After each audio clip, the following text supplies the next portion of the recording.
दोस्तों आज है 1 अगस्त को दोस्तों आपका एसएससी सिलेक्शन फेज 10 का एग्जाम शुरू हो गया है। तो 1 अगस्त का जो एग्जाम था आपका सेकंड शिफ्ट का, वो दोस्तों आपका खत्म हो गया है। तो आज की इस वीडियो में जो 1 अगस्त सेकंड शिफ्ट में पूछे गए जीके जीएस और इंग्लिश के कुछ प्रश्नों को देखेंगे, जो कि दोस्तों हमें विद्यार्थियों के माध्यम से प्राप्त हुए हैं, जो कि दोस्तों 100% रियल और ऑथेंटिक प्रश्न है। तो आपका भी अगर एग्जाम है अगले शिफ्ट में दोस्तों, तो कृपया कर क्वेश्चन बताएं। क्वेश्चन आपका व्हाट्सएप पर भेज सकते हैं, व्हाट्सएप नंबर दिया गया। आप अगर इसको पीडीएफ चाहिए होगा तो आप व्हाट्सएप पर मैसेज कर सकते हैं। तो चलिए दोस्तों शुरू करते हैं पहले आज का ये वीडियो। तो दोस्तों पहला जो प्रश्न हमको देखने को मिल रहा है वो मिला था दोस्तों कि असम के मुख्यमंत्री कौन है। तो दोस्तों असम के जो मुख्यमंत्री हैं वर्तमान में, वो दोस्तों 15वें मुख्यमंत्री बनाए गए। आपका ये प्रश्न ऐसा ही आया था कि 15वें मुख्यमंत्री असम के कौन बनाया गया है। तो ये बनाया गया दोस्तों आपका हेमंत बिस्वा शर्मा जी को बनाया गया है, जो कि दोस्तों हेमंत बिस्वा शर्मा ने 2001 से अपने राजनीतिक करियर की शुरुआत की थी। और दोस्तों वह जालूक कबाड़ी से लगातार तीन बार साल 2015 तक कांग्रेस के विधायक रहे। कि इसके बाद दोस्तों उन्होंने बीजेपी ज्वाइन कर लिया था।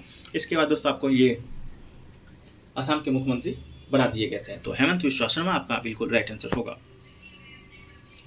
इसके बाद दोस्तों आपसे पूछा गया था शायद कि अली अकबर खां का संबंध किस वाद्य से है। तो दोस्तों बात करें अली अकबर खां का, तो ये दोस्तों आपका संबंध है सरोद वादक। सरोद दोस्तों आपका राइट आंसर है। शुभम के शिफ्टों में भी सरोद वादक से रिलेटेड प्रश्न था, तो इस बार में पूछा गया है अली अकबर खां का संबंध। तो आपका सरोद वादक थे, जाने माने हिंदुस्तानी शास्त्रीय संगीत के साधक थे जिनका। तो सरोद वादक आपका राइट आंसर होगा, मिला लीजिएगा, जिनका भी मारे होंगे बिल्कुल आपका राइट आंसर होगा। इसके अलावा दोस्तों पूछा गया कि थावरचंद गहलोत है जो किस राज्य के राज्यपाल हैं। तो दोस्तों थावरचंद गहलोत ये आपका कर्नाटक के राज्यपाल हैं। या पूछा गया होगा कर्नाटक के राज्यपाल कौन है, तो वर्तमान में दोस्तों कर्नाटक के जो राज्यपाल हैं आपका थावरचंद गहलोत जी हैं, जो कि दोस्तों आपका बिल्कुल राइट आंसर होगा थावरचंद गहलोत। इसके बाद पूछा गया था फ्रंटियर गांधी किसे कहा जाता है। तो दोस्तों फ्रंटियर गांधी आपका सही उत्तर हो जाएगा दोस्तों अब्दुल गफ्फार खां। अब्दुल गफ्फार खां को दोस्तों आपका फ्रंटियर गांधी के नाम से जाना जाता है, जिन्होंने दोस्तों लाल कुर्ता आंदोलन शायद शुरू किए थे, जो कि पाकिस्तान के हैं। इन्हें दोस्तों ये भारत प्रथम विदेशी भी हैं जिन्हें भारत रत्न प्रदान किया गया है आपका अब्दुल गफ्फार खां को। खान अब्दुल गफ्फार खां को फ्रंटियर गांधी कहा जाता है। तो दोस्तों आपका ये बिल्कुल राइट आंसर होगा। जिन्होंने भी क्लिक किया होगा आपका बिल्कुल करेक्ट होगा। इसके अलावा दोस्तों पूछा था आपका कि 731 से 1000 की जनसंख्या घनत्व 731 से 1000 के बीच जनसंख्या घनत्व किस राज्य का है। तो दोस्तों बात करें 731 से 1000 की जनसंख्या घनत्व के बीच था, इसका जो ऑप्शन था दोस्तों शायद मुंबई था, पंजाब था और गुजरात था। एक और ऑप्शन वो कोई भी था। तो आप कमेंट सेक्शन में बताइएगा, इसका एक्चुअल में करेक्ट आंसर नहीं मिल पाया है। तो शायद एक पश्चिम बंगाल है दोस्तों जिसका भी जनसंख्या घनत्व इसके बीच आता है। तो आप कमेंट सेक्शन में बताइएगा इसका आंसर क्या आप मारे हैं। इसके बाद दोस्तों जनगणना से 3 प्रश्न आपका पूछा गया था। तो जनगणना से दोस्तों एक और प्रश्न आपका पूछा गया था कि 2001 से 2021 में टोटली इंक्रीज परसेंटेज पूछा था आपका आबादी का। तो दोस्तों आपका 17.6% आपका आबादी का इंक्रीज हुआ था 2001 से 2011 की जनसंख्या के साल के बीच में। तो 17.416 जिन्होंने माना है आपका सही होगा। जनसंख्या से 3 प्रश्न आए तो एक प्रश्न हमें नहीं मिल पाया। अगर आपको मालूम होगा तो आप कमेंट सेक्शन में जरूर बताइएगा। इसके बाद दोस्तों आपको पूछा था कि आवर्त सारणी में किसका योगदान सबसे ज़्यादा है। तो आपको 4 ऑप्शन दिया गया था, एल्बर्ट, मैटलिफ, आइंस्टीन, इस तरह से। तो आपका जो मैटलिफ होगा दोस्तों आपका राइट आंसर होगा, क्योंकि दोस्तों आवर्त सारणी रासायनिक तत्वों का उनकी संगत विशेषताओं के साथ एक सारणी के रूप में दर्शाने की व्यवस्था है। आवर्त सारणी में रासायनिक तत्व परमाणु क्रमांक के बढ़ते क्रम में सजाए गए हैं। आवर्त प्राथमिक समूह, द्वितीय समूह वर्गीकृत किया है। वर्तमान में आवर्त सारणी में दोस्तों 118 ज्ञात तत्व सम्मिलित है। तो 118 को याद रखिए, अगले प्रश्न में पूछे जा सकते हैं।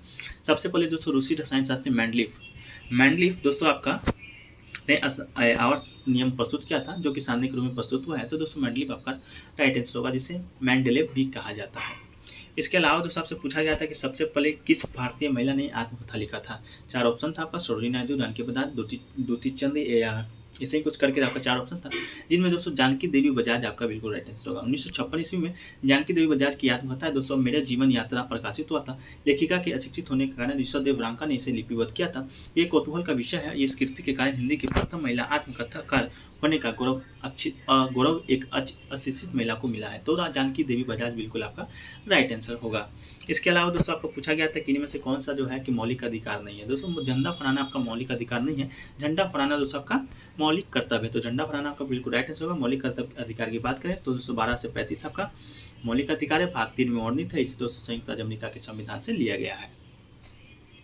अगला है दोस्तों कि जिम कॉर्बेट जो नेशनल पार्क है वो किस नदी पर स्थित है। इस तरह का भी प्रश्न आपका आया था।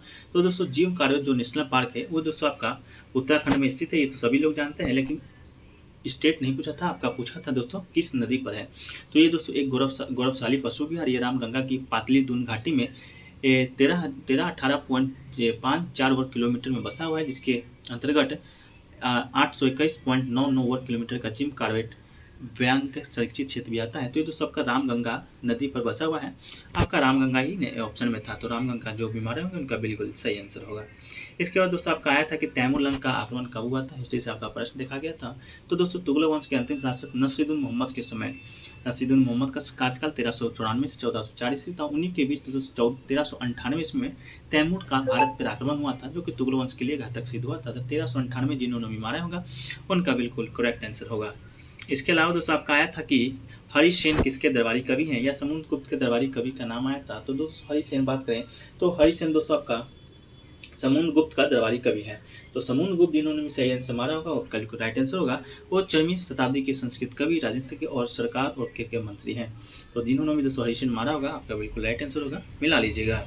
अगला दोस्तों आपसे पूछा गया था कि जमात खां जो मस्जिद है वो किस राजवंश ने बनाया था। तो दोस्तों जमात खाना जो मस्जिद है वह दोस्तों खिलजी वंश के द्वारा बनाया गया था। खिलजी वंश के किस शासक के द्वारा पूछेगा, तो दोस्तों आपका ख्रीज खां के द्वारा बनवाया गया था, जिसका शासनकाल दोस्तों देखें तो 1315 से 1325 ईस्वी तक माना जाता है।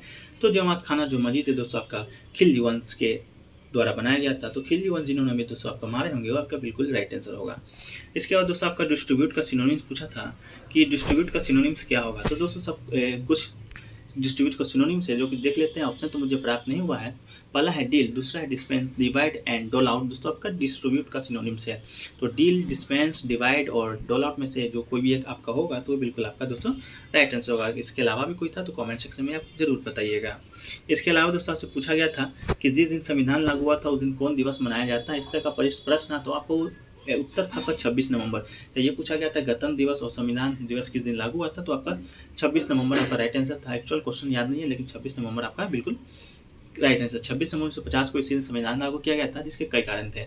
देश स्वतंत्र होने के बाद 26 नवंबर को 1949 को संविधान सभा ने संविधान अपनाया था और 26 नवंबर 1950 को संविधान को लोकतांत्रिक सरकारी प्रणाली के साथ लागू किया गया था। इस दिन भारत को संपूर्ण गणतंत्र घोषित किया गया था। अगला दोस्तों पूछा गया था अहिंसा दिवस किसके याद में मनाया जाता है। तो अहिंसा दिवस दोस्तों महात्मा गांधी एम.के. गांधी के याद में मनाया जाता है। वो 2 अक्टूबर को मनाया जाता है। दोस्तों भारत में गांधी जयंती के रूप में मनाया जाता है अहिंसा दिवस 2 अक्टूबर गांधी जी की याद में। अगला पूछा दोस्तों 35वां जो ओलंपिक है वो कहाँ होना है। तो 35वां जो ओलंपिक है दोस्तों आपका होना है लॉस एंजलिस अमेरिका में। आपका जो 34वां ओलंपिक है वो 2024 में होना है, 35वां 2028 में होना है। 2024 का मेजबानी आपका फ्रांस का राजधानी पेरिस करेगा, 2028 का मेजबानी अमेरिका का शहर लॉस एंजलिस करेगा। तो लॉस एंजलिस दोस्तों आपका बिल्कुल राइट आंसर होगा। तो जिन्होंने भी लॉस एंजलिस माना होगा उनका बिल्कुल राइट आंसर होगा। इसके बाद दोस्तों एक और प्रश्न पूछा गया था बायोलॉजी से कि जो कौन सा पोषक तत्व नहीं है। ऑप्शन थोड़ा बड़ा था तो इसका ऑप्शन नहीं मिल पाया है। अगर आपको दोस्तों मिला होगा तो आप कमेंट सेक्शन में जरूर बताइएगा अगर आपको याद हो। तो दोस्तों वीडियो कैसा लगा कमेंट सेक्शन में बताइएगा। अगर अच्छा लगा हो तो वीडियो को दोस्तों लाइक कीजिएगा, अधिक से अधिक शेयर कीजिएगा। और इसी तरह से सटीक एनालिसिस पाने के लिए किसी भी एग्जाम को दोस्तों आप हमारे चैनल को सब्सक्राइब कर लीजिएगा। इसका पीडीएफ चाहिए होगा तो दोस्तों आप व्हाट्सएप पर मैसेज कीजिएगा। अगले शिफ्ट में एग्जाम होगा तो आप भी मैसेज कीजिएगा ताकि आने वाले शिफ्टों में जिनका एग्जाम उन्हीं स्टूडेंटों को मदद मिल सके। तो दोस्तों वीडियो कैसा लगा कमेंट सेक्शन में बताइएगा और चैनल को लाइक सब्सक्राइब कर लीजिएगा और नोटिफिकेशन बेल को ऑन कर लीजिएगा। तो मिलते हैं दोस्तों नेक्स्ट वीडियो में। जब तक के लिए जय हिंद, धन्यवाद।